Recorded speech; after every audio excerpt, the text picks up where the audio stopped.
Action Stories Part 9, and we have an action story written by Dougal Robertson, Survive the Savage Sea.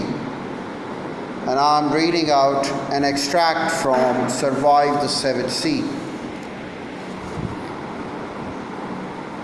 With my sextant carefully replaced in its box, I had turned to my books to work up an accurate dead reckoning position when sledgehammer blows of incredible force struck the hull beneath my feet, hurling me against the bunk.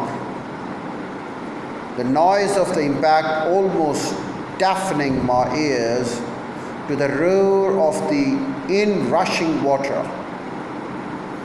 I heard Lynn call out and almost at the same time heard the cry of whales. From the cockpit, my senses still reeled as I dropped to my knees and tore up floorboards to gaze in horror at the blue Pacific through the large splintered hole punched up through the hull, planking between two of the grown oak frames.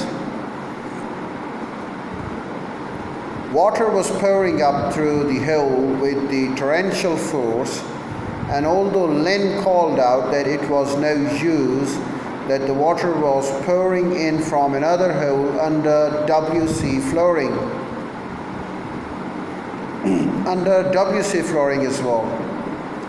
I jammed my foot on the broken strakes and shouted to her to give me large cloths.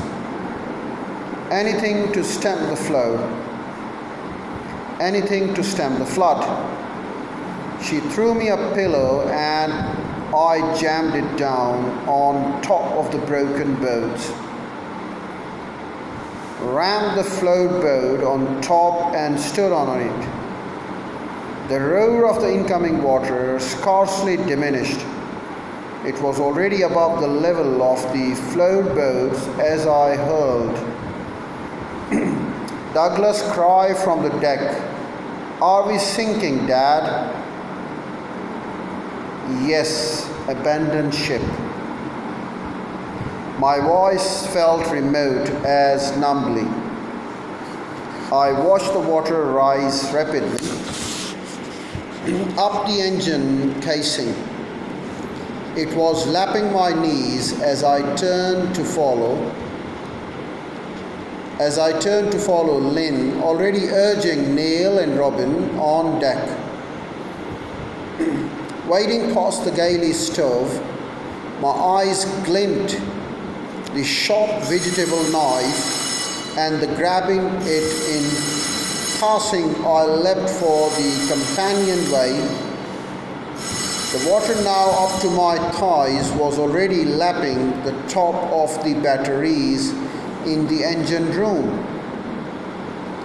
It was my last glimpse of the Lesade's interior, our home for nearly 18 months.